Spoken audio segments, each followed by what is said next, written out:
میرے حبیب کریم علیہ السلام نے جس عورت کو پسند کیا، جس عورت کی تعریف کی، جس عورت کی بابت میرے نبی نے ارشاد فرمایا، وہ بڑے خوبصورت لفظ ہیں، صاحب احکام القرآن نے لکھے ہیں۔ میرے حبیب پاک نے صحابہ کی محفل سجائی، مجمع کھچا کھچ مسجد بھر گئی۔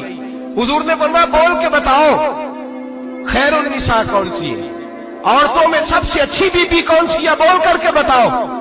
حضرت صدیق اکبر سے لے کر مولا علی تک، حضرت علی سے لے کر جناب بلال تک، حضرت سلمان فارسی سے لے کر عبداللہ مزنی تک بھرا پڑا ہے مجمع۔ حضور نے فرمایا بولو سب سے اچھی عورت کون ہوتی ہے؟ ایک صحابی کہنے لگے حضور جس کی نماز قضا نہ ہوئی ہو، فرمایا وہ بھی اچھی ہے پر تم میری مراد کو نہیں پہنچی۔ ایک نے کہا حضور جو خامد کی تابع دار ہو، فرمایا وہ بھی اچھی ہے پر تم میری مراد کو نہیں پہنچے۔ ایک صحابی نے کہا یا رسول اللہ جو پاک دامن ہو، حضور نے فرمایا تم میری مراد کو۔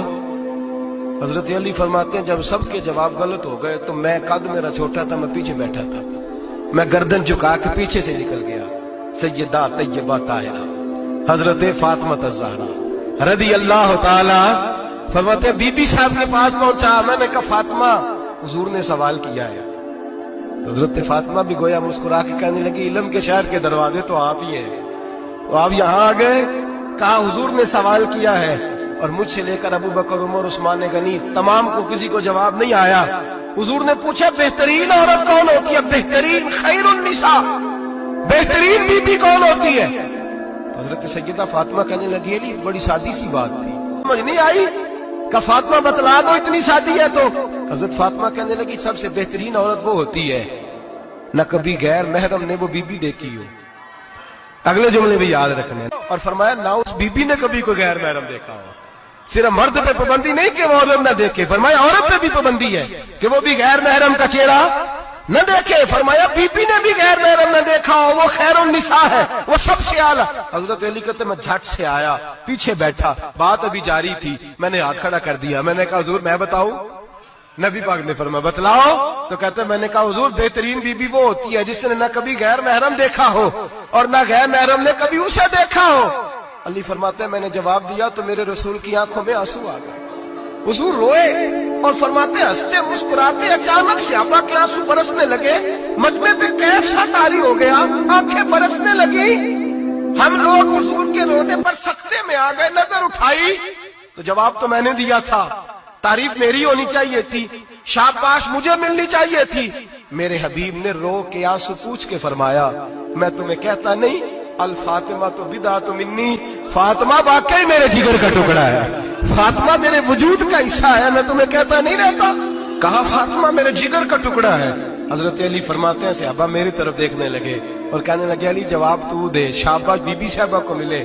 تو کہتے ہیں میں نے کہا حضور روئے ہیں تو آنسو میرے بھی چھلک ہی پڑے ہیں۔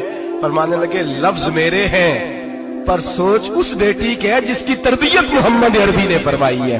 فرمایا جملے میرے ہیں میں بیان کر رہا ہوں لیکن پیچھے سوچ اس نور والی بیٹی کی ہے جس کو اپنے گھر کے اندر رہ کے آنگن میں رکھ کے رسول پاک نے پرورش فرمائی۔ حضرت فاطمہ فرماتی ہیں حضرت علی میرے پاس دوڑے آئے اور کہنے لگے فاطمہ چل مسجد، پتہ نہیں حضور کو کیا ہو گیا۔ حضور رو رو کے بےحال ہو گئے اور حضور حجرے میں رو رہے ہیں اور ہچکیوں کی آواز مسجد میں آ رہی ہے، چل ذرا چل کے حضور کی بات دیکھ کیا ہوا ہے، ہماری کو طاقت نہیں اندر جانے کی۔ سیدہ طیبہ طاہرہ حضرت فاطمہ جھٹ سے پردہ اوڑا، حاضر خدمت ہوئی، اندر گئیں، کہتی ہیں حضور کے کندھے پہ ہاتھ رکھا تو محبوب بیٹی کے ہاتھ کی ٹھٹک محسوس کی، سر سجدے سے اٹھایا، فرمایا فاطمہ آ گئی ہو؟ حضور آئی، فرمایا چل بیٹی تو بھی ہاتھ اٹھا اور میری امت کی بیٹیوں کے لیے دعا مانگ، چل تو بھی ہاتھ اٹھا میری امت کی بہنوں ماؤں کے لیے دعا مانگ۔ محبوبہ کیا ہوا؟ میرے حبیب نے فرمایا رات مجھے دکھایا گیا ہے دوزخ میں کچھ بیبیاں ہیں، ان کے بال فرشتوں نے باندھے ہوئے ہیں اور انہیں گرز مار رہے ہیں، وہ چیختی چلاتی ہیں اور مدد کے لیے پکارتی ہیں، بڑی تکلیف میں ہیں۔ تو بی بی صاحب عرض کرتے ہیں یا رسول اللہ ان کی غلطی کیا ہے؟